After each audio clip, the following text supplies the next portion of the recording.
Hello everyone, I'm Blitz-War. I have been into real-time strategy games since I was kid.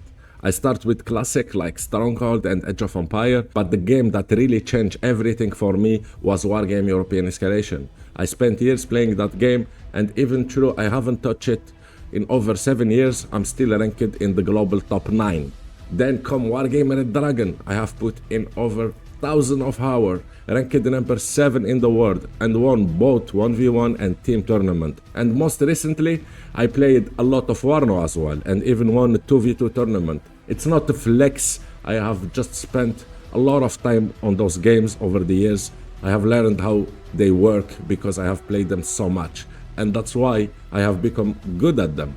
This is my battlefield. I have been playing strategy game like this for so long. I know them like the back of my hand, and honestly, when it comes to YouTubers covering Broken Arrow, none of them bring this level of experience and understanding of the genre. I'm not sponsored, I'm not paid. What you're hearing is my honest take as someone who live and breathe strategy games.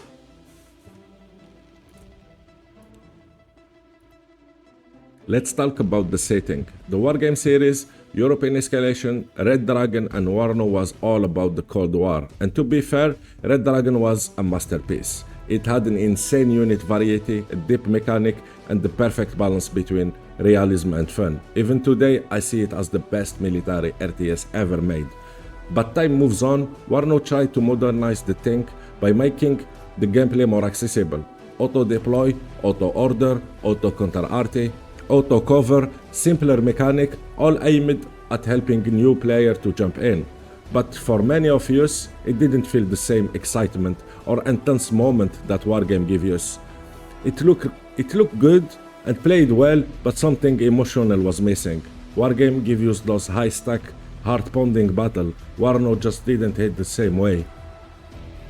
And to be honest, Warno isn't something I really enjoy.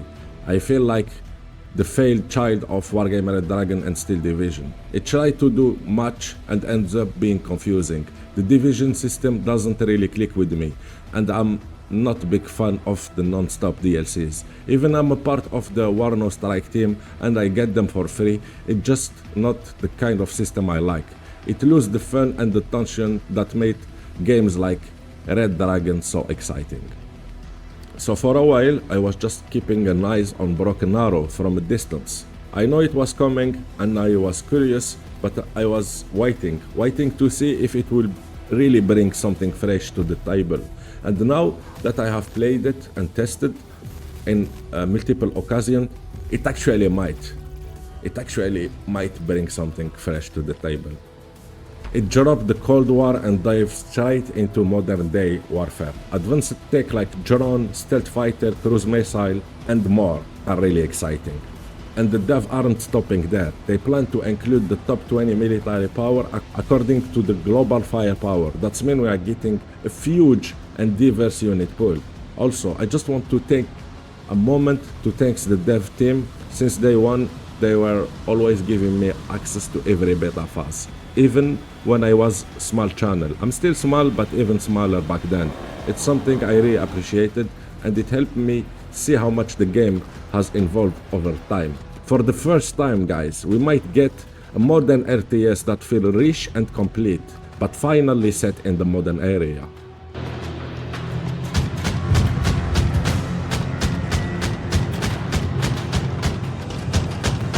Alright, now let's talk about the elephant in the room, the drama, the controversy. Some people on Reddit and even a few YouTubers have said they won't support Broken Arrow because they believe it's a pro-Russian propaganda game.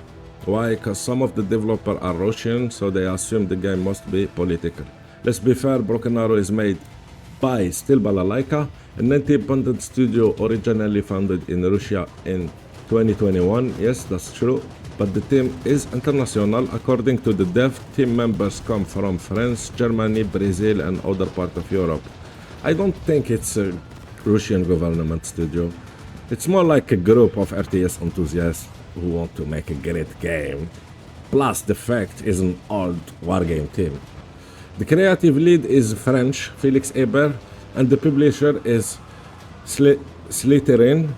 I probably pronounced that bad again. Slater Software, a UK-based company that has been publishing strategy game for years. So you really think a British company is secretly pushing Kremlin propaganda? It just makes no sense for me. Also, this game has been in development since 2021. That's before the war in Ukraine even started. And look, some people already made a video saying Russia is stronger because they have more air-to-air missile, or that the S-300 is better than the Patriot, but that's not how balance works. You cannot judge a game balance just by counting missile slot or comparing two units on paper in a beta phase. Especially a beta phase. Also, remember, the number of people who have tested the game so far is very, very limited. And no offense, but they are not exactly God of War. How can we talk seriously about balance when only a small group has tried the game? It's pushing false impression of the game before it's even out. And honestly, we won't know what truly balance is until month after release, when players have had time to test and explore the game and try different combinations and try different form of cheese. And the dev gonna need the time to find all those things to balance. So we cannot talk seriously about balance for now. They are just making noise.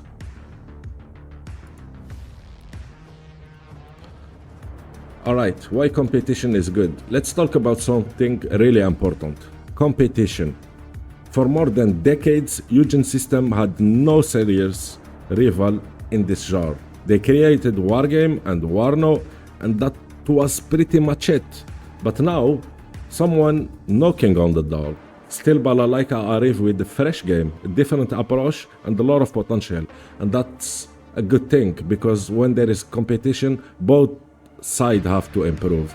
They have to innovate, listen more to the community, and deliver better content. And the real winner in all this, it's you, the player. Whether you prefer Broken Arrow or Warno, this kind of healthy competition make better games for everyone. And to be fair, Eugen System made some incredible games in the past. Wargame Red Dragon is still a reference for many of you. I really believe they can do a comeback and surprise you with something great in the future. They have the talent, they just need the motivation that come with real competition. Maybe Warno 2? Alright, let's talk about what worry me. First, cheaters. During the open beta, some players used bugs to gain invincibility or infinite resource or even invisible unit. That's a poison for a game. If the dev don't launch with the solid anti-cheat system and the regular patch, it could ruin the experience. Another concern, the current 5v5 scoring system. Right now, if you lose more unit, you get more points to color reinforcement. This keeps match intense, but it also punishes good players. If I'm holding a flank perfectly and losing nothing, I end up with fewer points than someone who is getting crushed. That's frustrating. The system should reward both teamwork and smart play. I get that the dev want to push for attrition and comeback fight, and that can be cool, but it needs a fine tuning.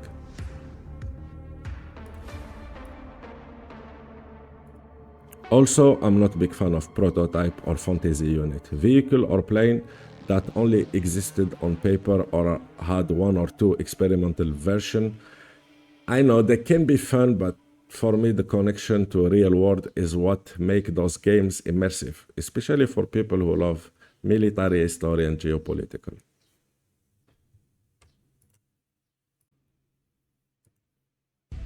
Alright, now let's talk about what I love. First of all, the atmosphere is fantastic. The loadout customization is deep and flexible. You can build the deck with wild synergy and unique combination that blow other RTS games out of the water.